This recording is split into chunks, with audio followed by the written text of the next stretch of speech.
Cranford, Elizabeth Gaskell.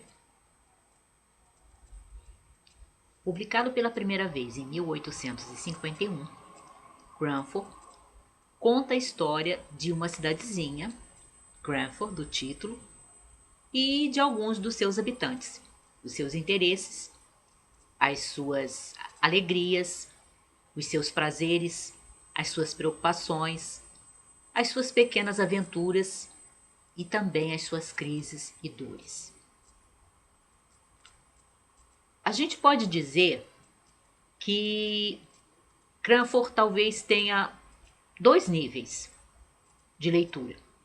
Um primeiro nível é esse nível da história que a gente tem aqui, dessa cidade pequena, de alguns personagens nos quais a autora vai se deter e contar o relacionamento entre elas e o que elas fazem no seu dia a dia, as coisas que lhes acontecem, como elas reagem, etc. Que é um romance, quando você vai ver, assim, quase episódico, né? São sempre os mesmos personagens, mas né, passa um tempo, acontece uma nova aventura, né? Uma nova situação com eles. Esse seria o primeiro nível. Mas o segundo nível, que é um nível que eu acho que já começa a se revelar desde as primeiras linhas do romance, é bastante interessante e foi o que me surpreendeu. Porque os personagens principais, os personagens nos quais a Elizabeth Gaskell vai colocar o seu foco, são meia dúzia mais ou menos de mulheres. Porque, aliás, a grande população de Cranford é feminina. Com um detalhe, essas mulheres são mulheres bem mais velhas do que costumam ser as heroínas de literatura clássica. E, na sua grande maioria, elas são, então, ou viúvas ou mulheres solteiras.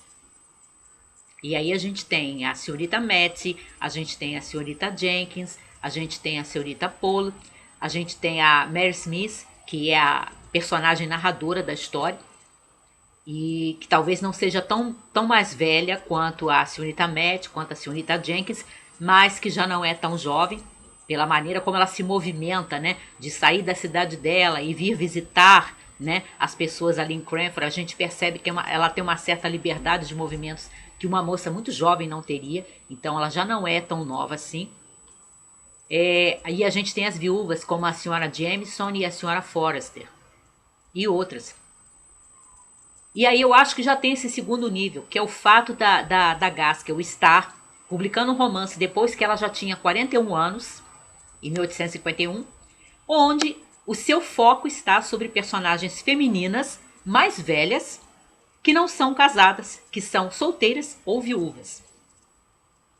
E eu já achei isso bastante digno de nota, quando a gente para pensar na literatura clássica, que geralmente se detém em personagens femininas mais jovens e que ao longo do romance vão ter alguma intriga amorosa, né, alguma aventura amorosa, e geralmente o romance vai terminar, né? Se não for um romance trágico com o final em que a heroína morre, vai terminar com o casamento dela, geralmente.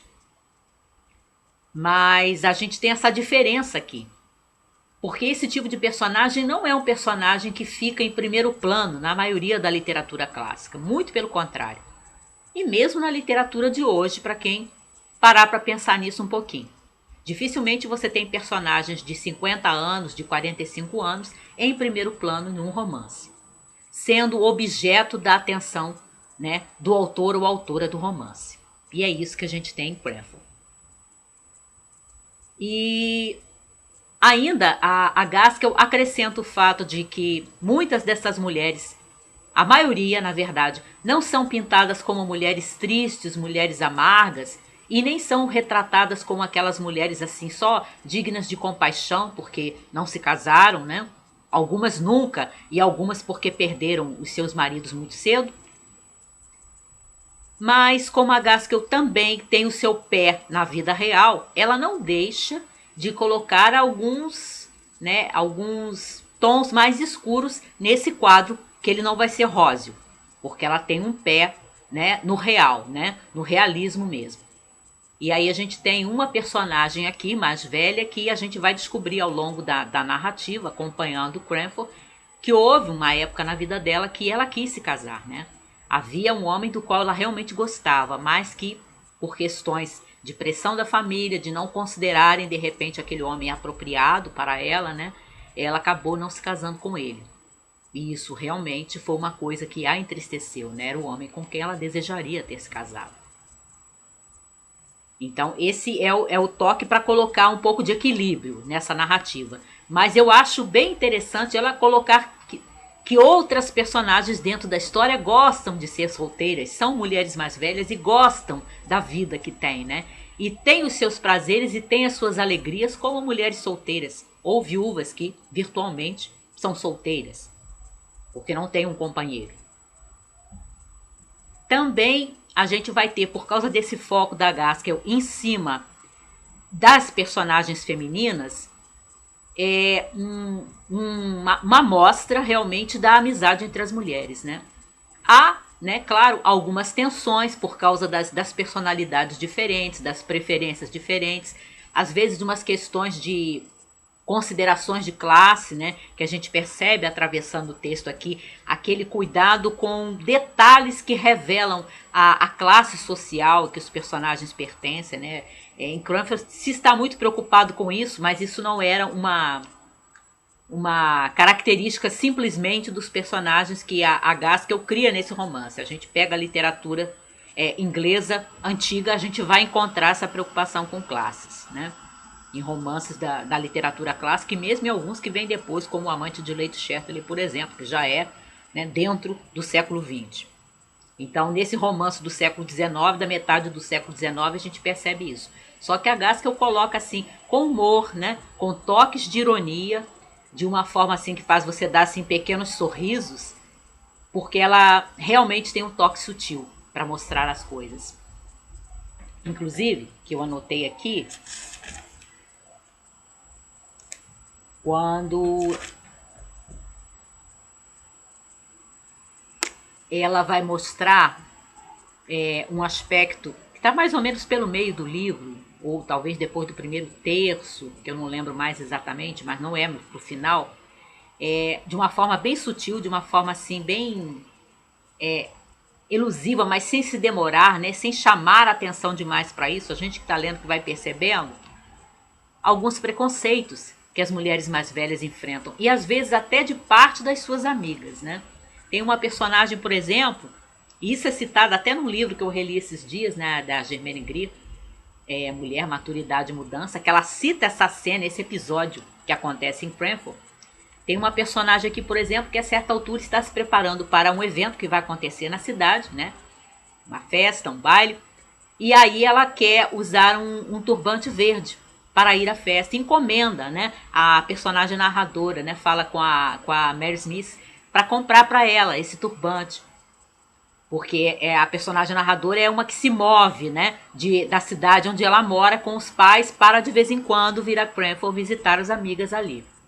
E aí essa personagem narradora, que é a Mary Smith, que a gente nota que ela não é, né, da mesma idade da senhorita Matt, da senhorita Jenkins, ela é um pouco mais nova, ainda que já não seja tão novinha, ela não compra o turbante verde, porque ela acha que não é apropriado para a dignidade da sua amiga, né? Que é uma mulher já um pouco mais velha. Aí ela compra uma touca que ela considera que é mais apropriado, né? Que está mais de acordo para aquela amiga usar. E a amiga fica até assim um pouco sentida. Como ela é assim muito educada, né? Ela não fala claramente, mas ela fica decepcionada quando ela vê que ela ganhou uma touca ao invés do turbante verde. E aí eu achei sutil da Gaskell colocar isso, porque esse é um problema que a mulher mais velha continua enfrentando nos dias de hoje. Você não quer se vestir como as moças mais novas, claro. Né? Você tem uma certa consciência de que algumas coisas já não te cabem bem. Não são para a gente usar, né? As mulheres da minha idade, no caso. Só que você também não quer se vestir como se você fosse simplesmente se deitar no caixão e morrer.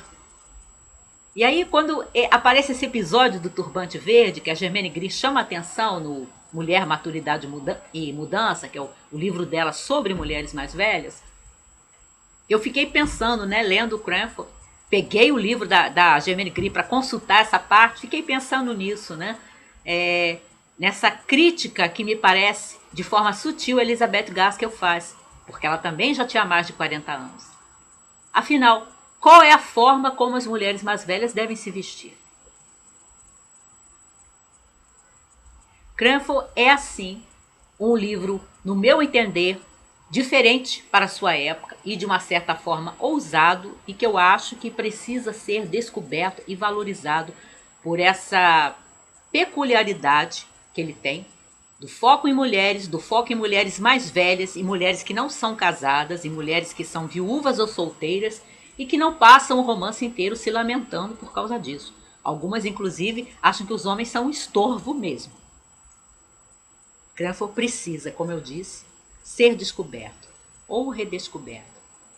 Eu acho que a Gaskell tem muito a nos mostrar, mesmo para os dias de hoje, para todas, mulheres mais jovens e mulheres mais velhas.